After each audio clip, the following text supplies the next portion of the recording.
ആദ്യം ആ പാട്ടിനെക്കുറിച്ചും സിനിമയെക്കുറിച്ചും ഒട്ടും സമയം കളയാതെ രണ്ട് വാക്ക് പറയാം. അതിനു മുൻപ് നിങ്ങൾ ഈ ചാനൽ ആദ്യമായിട്ടാണ് കാണുന്നതെങ്കിൽ ഒന്ന് സബ്സ്ക്രൈബ് ചെയ്യുമല്ലോ.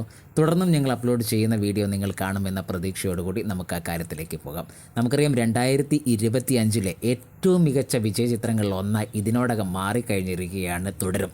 കുറേ നാളുകൾക്ക് ശേഷം മോഹൻലാലിലെ നടനെ മലയാളത്തിൻ്റെ ലാലേട്ടനെ തരുൺമൂർത്തി മനസ്സിലാക്കി ചെയ്ത സിനിമ നിറഞ്ഞ സസ്സിൽ തുടരുകയാണ്. സിനിമ കണ്ടിറങ്ങിയ ഓരോ പ്രേക്ഷകരും പറയുന്നത് കുറേ നാളുകൾക്ക് ശേഷമാണ് ലാലേട്ടനെ ഇങ്ങനെ കാണാൻ പറ്റിയത്, അത്രത്തോളം മികച്ചതാക്കി മാറ്റി ആ കഥാപാത്രത്തെ ലാലേട്ടൻ എന്ന്. ഇങ്ങേരുടെ കഴിവിനെ മനസ്സിലാക്കിയ സംവിധായകർ വരട്ടെ ഇനി എന്നൊക്കെയാണ് മറ്റു കമൻറ്റുകളും. കണ്ണും കവിളും വിരലും ഒരു നോട്ടം കൊണ്ടുപോലും അതിശയിപ്പിക്കുന്ന ലാലേട്ടനിലെ അഭിനേതാവ് ഇതാ വന്നിരിക്കുന്നു, അല്ലെങ്കിൽ തരുൺമൂർത്തി തന്നിരിക്കുന്നു എന്നൊക്കെയാണ് മറ്റ് കമൻറ്റുകൾ. എന്ന് തുടങ്ങി നിരവധി കമൻറ്റുകളാണ് സോഷ്യൽ മീഡിയയിൽ ഇപ്പോൾ നിറഞ്ഞുകൊണ്ടിരിക്കുന്നത്.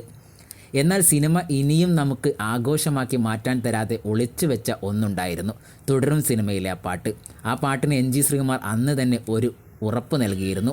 കാക്കക്കുഴിയിലെ ആലാരെ ഗോവിന്ദയും നരസിംഹത്തിലെ ദാങ്കണക്ക ദില്ലം ദില്ലവും നരനിലെ വേൽമുരുക ഇതൊക്കെ ഉണ്ടാക്കിയ ഒരോളം ഈ പാട്ടിലും ഉണ്ടാക്കാൻ പറ്റുമെന്ന്.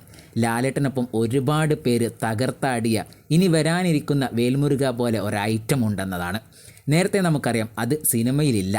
ലാലേട്ടൻ ഇഷ്ടപ്പെട്ട അല്ലെങ്കിൽ ലാലേട്ടൻ പൊളിച്ചടുക്കിയ ആ പാട്ട് ഇങ്ങോട്ട് ഇറക്കി വിട് അണ്ണ എന്ന് പറയുന്ന നിരവധി കമൻറ്റുകളും കാണാൻ പറ്റുന്നുണ്ട്. ആ പാട്ട് പ്രമോ സോങ് പോലെ ചെയ്തതായിരുന്നു എന്നൊക്കെ പറയുന്നുണ്ട്. സിനിമയിൽ ഉൾപ്പെടുത്താൻ NG ശ്രീകുമാറിനും ലാലേട്ടനുമൊക്കെ ആഗ്രഹമുണ്ടായിരുന്നെങ്കിലും പറ്റിയില്ല. ഇപ്പോഴിതാ സിനിമ മെഗാ ഹിറ്റായെങ്കിലും ആ പാട്ട് ഇതുവരെ നമുക്ക് മുന്നിലെത്തിയില്ല.